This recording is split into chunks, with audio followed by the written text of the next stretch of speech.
ہم دوسرے فریق کو بھی کہیں گے بھائی تجھے بھی قرآن حدیث کی قسم دیتے ہیں، عدالت سے فیصلہ لے آؤ، مسجد میں فیصلہ لے جاتے ہیں. اور یہ سن لیں جب امام کے پاس دو مفتیوں کو بٹھا کر فیصلہ کرائیں گے، وہ فیصلہ آپ کا جلدی بھی ہوگا، شریعت کے مطابق بھی ہوگا، محمدی شریعت کے مطابق ہو جائے گا. اور خدا کی قسم جتنا شریعت میں آرام ہے اتنا کسی چیز میں آرام نہیں. شریعت میں جتنا آرام ہے اتنا کسی چیز میں نہیں. شریعت میں تو اتنا آرام ہے، اتنا کہ جتنا کسی چیز میں نہیں. قاضی وقت فیصلہ کرتا ہے، عجیب واقعات ہوتے ہیں اسلام کی تاریخ میں. ایسے ایسے قاضی گزرے جو فیصلہ کرتے ہیں. فیصلہ کرنے کے بعد وقت کا حاکم نہیں، امیر المومنین ہے، گورنر ہے، وہ ہے یا امیر ہے. حضرت عمر فاروق بھی قاضی کی عدالت میں جاتے ہیں تو قاضی نے تھوڑا سا احترام کرنا چاہا. فرمایا کہ تیرے قاضی ہونے کا کیا فائدہ کہ تو نے مجھے احترام دیا، میں اور جج دونوں، میں اور دوسرا فریق برابر ہے، میں اور دوسرا فریق برابر ہے، آپ برابر ہمیں بٹھائیں. اور فیصلہ بھی امیر المومنین کے خلاف بھی بیٹھ جاتا ہے. ایسے ایسے قاضی گزرے کہ جس قاضی نے وقت کے گورنر کے آدمی کی غلطی پر ایک عورت نے شکایت کی کہ میرے ساتھ زیادتی ہوئی، میرا باغ اور میری زمین گورنر نے لے لی. معلوم کرایا کہ بات درست ہے. گورنر کو ایک مٹی کے ٹکڑے پر مٹی کا ٹکڑا لیا، مٹی کا ٹکڑا لکھا گورنر میرے دربار میں آ جاؤ، مہر لگا کر دستخط کر کے دے دیا. گورنر بڑا سخت تھا، اس نے اپنا بندہ بھیج دیا کہ مجھے کیسے طلب کرتا ہے قاضی. جو بندہ گیا کہنے لگے آپ کون ہیں؟ مجھے گورنر نے بھیجا ہے کہ آپ گورنر کو طلب نہیں کریں گے، گورنر بڑا آدمی ہے. تو قاضی نے کہا اس بندے کو جیل لے جاؤ. وہ جیل چلا گیا. گورنر نے اپنا ملٹری سیکرٹری سمجھے، جو آج کل کی زبان میں ملٹری سیکرٹری بھیجا کہ آپ جا کر بات کریں. ملٹری سیکرٹری سامنے آیا کہ آپ کون ہیں؟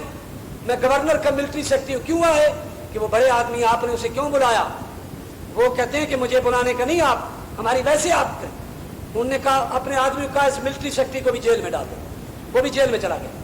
ایسے قاضی بھی گزرے. اس گورنر نے اتنا غصے میں 2 4 5 10 معزز شہر کے معزز بھیجے، آپ جا کے بات کرو. جو قاضی کے دوست بھی تھے وہ عدالت میں آ گئے. کیسے آئے ہو بھائی؟ گورنر نے بھیجا ہے، آپ ذرا بات سنیں، گورنر کو بلائیں نہیں، ویسے بات کر لیں. قاضی نے اپنے پولیس والوں کو کہا سارے معززین کو جیل بھیج دو. سارے معززین جیل چلے گئے. گورنر کو پتا چلا رات ہو گئی شام. رات کو اس نے جیل کا دروازہ توڑوا کر سارے بندے نکال دیے. صبح قاضی نے کہا کہ اب میں یہاں سے جاتا ہوں بغداد میں جہاں ہارون رشید یا مامون رشید، میں جا کر اپنی قضا والے قاضی ہونے کا جو ہے استعفیٰ پیش کرتا ہوں. بس ایسی میں پہلے کہا تھا میں نہیں بنوں گا. جب وہ جانے لگے تو گورنر کو پتا چلا. راستے میں منتیں کی، پاؤں پکڑے. اس نے کہا پاؤں جب پکڑتے ہو بات جب ہوگی جب جتنے لوگ جیل سے رات چھڑائے ہیں ان کو جیل میں ڈال کے آؤ تو میں یہاں سے جیل کا سپریڈنٹ لکھے تو میں واپس آؤں گا. سب کو جیل میں ڈلوا کے آ گئے. کہنے لگے اب ملزم کی حیثیت سے میری عدالت میں آؤ. آ گئے. اب اس کے بعد کہا کہ اب سن، پھر اس نے بھی کہا جی اب تو ان کو نکالے جو میری وجہ سے جیل میں ہے، میں ملزم آ گیا، ان کو نکالا.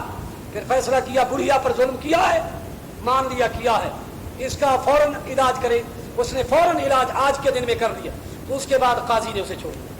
مقصد میرا کہنے کا یہ ہے قرآن و حدیث کے فیصلے میں امن ہے، امن ہے، امن ہے. اللہ کی قسم جمہوریت میں امن نہیں. یہ جمہوریت کے تماشے آپ دیکھ رہے ہیں نا ابھی، یہ جمہوریت کے پتہ نہیں اور کتنے تماشے دیکھنے پڑیں گے اور کتنے دیکھنے. میں تو اتنی بات کہنا چاہ رہا تھا، قرآن و حدیث کی طرف آئیں، قرآن و حدیث کی طرف آئیں، تب جا کر بات بنے گی. یہ سودی نظام، یہ خلاف شریعت نظام، اور اب سارے وزراء میں نے تار بھیجی سب نے، حتیٰ کہ بعض وزیروں نے مجھے جواب بھی دیا. وزیر اعظم کا بھی جواب آیا جمہوریت کی بحالی کے لیے دعا کریں، اسلام کا نام بیچ میں بول. اور میں نے لکھا تقریر کی اسلام کی بات کرو بھائی، اسلام پہلے ہے. اسلام کا نام لیں گے تو اللہ کی مدد آئے گی. اسلام بیچ میں سے گول تو بندے بھی بیچ میں سے گول. اللہ کہتا ہے تم میرا نام گول کرو گے میں تمہیں بھی گول کر دوں گا. ارے خدا کے بندو اسلام لے آؤ. تم اچھے ہو، تم بہتر ہو، تمہیں قوم چاہتی ہے، عوام چاہتی ہے، تو اسلام کو بیچ میں لاؤ، اسلام کے لیے کچھ کرو. ہماری تو ایک خیر خواہی کی بات ہے. اور باقی یہ بتلا دیں کہ آپ اس محرم میں کئی جگہ گڑبڑ ہوئی. مری کے اندر 2 آدمی زخمی ہوئے ہمارے. مسجد بھی ہماری گولیاں مسجد پر چلی, 60 آدمی اہل سنت کے گرفتار ہیں. گجرات میں بھی گڑبڑ ہوئی, غالباً کراچی, فیصل آباد, کئی ایک جگہ, ممکن ہے کئی جگہ گڑبڑ ہوئی. اور کچھ گڑبڑ کی وجہ یہ بھی ہو سکتی ہے کہ وفاقی اور صوبائی حکومت ایک دوسرے کے خلاف کرنے کی وجہ سے ممکن ہے کہ یہ بھی ہو, ممکن ہے یہ بھی ہو. لیکن ہم یہ بتلانا چاہتے ہیں کہ اہل سنت پر جو زیادتی ہوئی, اہل سنت چین سے نہیں بیٹھیں گے. مری کے اندر لوگوں پر جتنی زیادتیاں ہوئی, 60 آدمی گرفتار, زخمی بھی ہمارے, مسجد بھی ہماری توڑی گئی, یعنی بے حرمتی کی گئی, گولیاں بھی ہم پر چلی, اور جلوس پہلے تھا بھی نہیں. تو یہ ان کے اتنے ناز و نخرے جو انتظامیہ نے ان کے کیے ہیں, اس کا فوراً علاج اور تدارک ہونا چاہیے. اور سودی نظام کے بارے میں نے کہا, سپریم کورٹ سے نواز شریف صاحب کی حکومت کو اپنی ریٹ واپس لینی چاہیے کہ ہم سودی نظام برقرار رکھنا چاہتے ہیں. حکومت کا دعویٰ ہے, ہم کہتے ہیں یہ برقرار رکھنے والی ریٹ واپس لینی چاہیے. اختر حمید جیسے گستاخ رسول کو, جو اشتہاری مجرم ہے, حکومت کی پشت پناہی میں کراچی میں بیٹھا ہے, اسے گرفتار کرنا چاہیے. آپ میرے باتوں کی تائید کرتے ہیں کہ نہیں؟ اور جمہوریت کے بجائے قرآن و سنت کی طرف آئیں.